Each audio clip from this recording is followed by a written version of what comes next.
dia, boa tarde, boa noite, galera. Uou! Terra sem lei, crime de difícil castigo, página 242. A história brasileira ela é rica de exemplos de impunidade, né? A gente sabe bem disso pelos mais diferentes tipos de crime. Não é de estranhar que o Brasil tenha má reputação em relação à segurança pública. Desde que começou a colonização brasileira pelos portugueses, né? As cadeias foram esvaziadas, porque o Brasil ele era território de degredo, considerado um dos piores. Por quê? Porque o território era muito inóspito para os portugueses.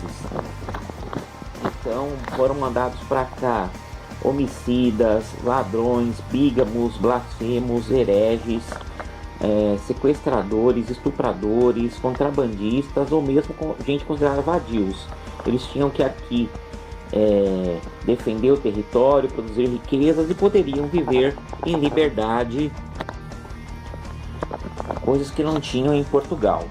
Essa má fama do Brasil ela, piorou, né, com a prática dos crimes dos bandeirantes. Os bandeirantes eram considerados, na verdade, uma espécie de piratas do sertão, né, porque eles caçavam indígenas para escravizar, mesmo isso sendo ilegal pelas leis do Estado português e da Igreja Católica.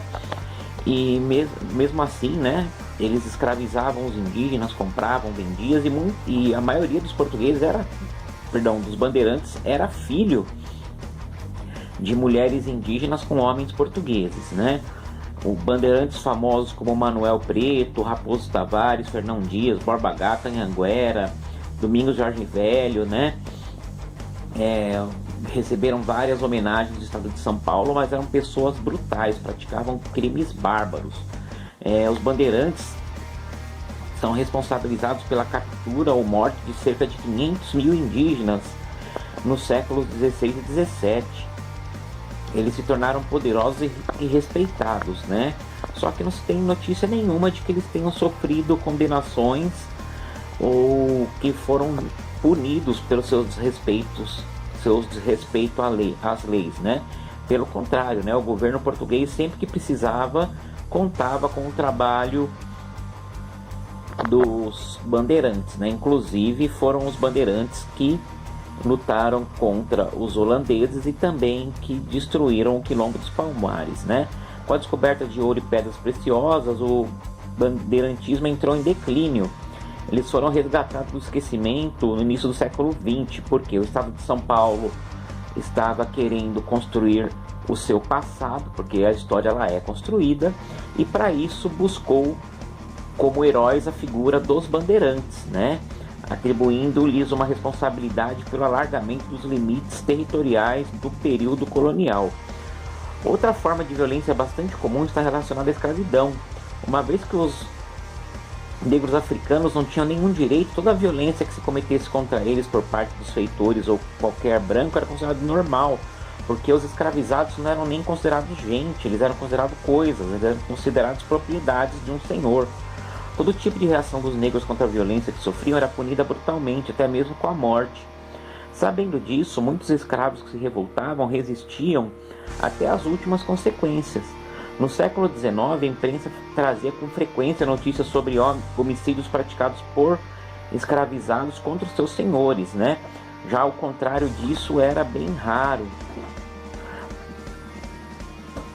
No final do século XIX, surgiu uma nova forma de banditismo social no interior do Nordeste, conhecida como cangaço.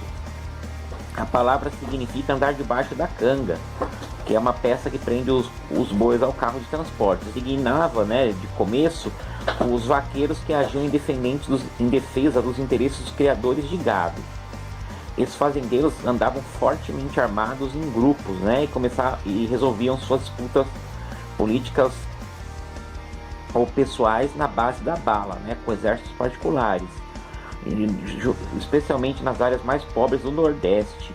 Grupos de cangaceiros praticavam roubos, estupros, assassinatos por encomenda ou por enfrentamento para resolver desavenças, né? Apesar disso, vários cangaceiros passaram por imaginário popular como heróis, sendo Virgulino Ferreira da Silva o lampião mais conhecido deles. Após perambular com seu grupo por mais de 20 anos praticando crimes e enfrentando as autoridades, teve morte violenta Isso marcou o fim definitivo do cangaço, substituído por outras formas de criminalidade.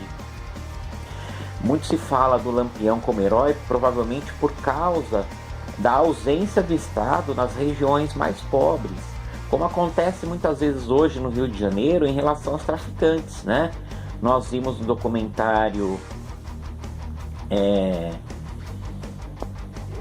Notícias de uma Guerra Particular que os traficantes ajudavam a comunidade quando a comunidade precisava. Por que os traficantes ajudam? Porque o Estado é omisso. Então, da mesma forma, ali no começo do século XX, os cangaceiros eram criminosos também e faziam para a população mais carente o papel que o Estado não fazia, que era o papel de provedor. Então, por isso que os cangaceiros, né, passaram a história como heróis, embora, assim como os traficantes de drogas, não são heróis. Eles ajudam a população com interesse de não ser delatado, interesse de usar a população para camuflar os seus crimes. É assim que acontece. Bom, degredados e bandeirantes versus indígenas, senhores versus escravos e cangaceiros, né? Hoje a violência é uma das principais questões que afligem a população brasileira e nós vamos discutir mais para frente isso com mais detalhes. Beleza, galera? Uou!